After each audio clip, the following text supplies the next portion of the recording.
या एकोप्यासाठी ऐक्याचं प्रतीक असलेल्या या कैलास टेकडी हक्कानी बाबा दर्जाची संघटना प्रशासनातर्फे योग्य ती सुविधा दिलेली आहे। तसेच माननीय पोलीस अधीक्षक लातूर आणि अपर पोलीस अधीक्षक लातूर यांनी या ठिकाणी प्रत्येक वेळी आढावा घेऊन या ठिकाणी काय कमी जास्त आहे किंवा नाही त्याप्रमाणे त्यांनी या ठिकाणी फॅसिलिटेट्स आम्हाला सर्वांना केलेलं आहे आणि त्यांच्या मार्गदर्शनानुसार हा यात्रा होत आहे।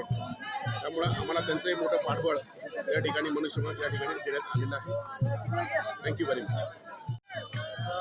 कैलास टेकडी हक्कानी पेठ जी यात्रा आहे हे दोन धर्माच्या एकोप्याचं एक प्रतीक म्हणून या दरवर्षी या दिवशी साजरी केली जाते। या ठिकाणी चोख असा बंदोबस्त दिलेला आहे। स्वतः SDPO साहेब या ठिकाणी हजर आहेत। जवळपास 150 अंमलदार अधिकारी वेगवेगळ्या पोलीस स्टेशन या ठिकाणी बोलवलेले आहेत। एक RC प्लॉटून सुद्धा आहे। जसं की जेवढ्या प्रमाणात बंदोबस्त पाहिजे होता त्याप्रमाणे बंदोबस्त SP साहेबांनी उपलब्ध करून दिलेला आहे। सर्व यात्रा सुरळीत चालू आहे। आत्ताच कडमोळ येथील दिंडी आणि चाकूर येथील दिंडी येऊन गेलेली आहे। दिवसभर हिंदू आणि मुस्लिम समाजाचे दोन्ही धर्मियांचे लोक आपापसात येतात, दर्शन करतात आणि शांततेने जातात। त्यामुळे सगळ्यांचं या ठिकाणी गैरसोय होऊ नये या प्रकारे पोलीस प्रशासनातर्फे काळजी घेण्यात येते।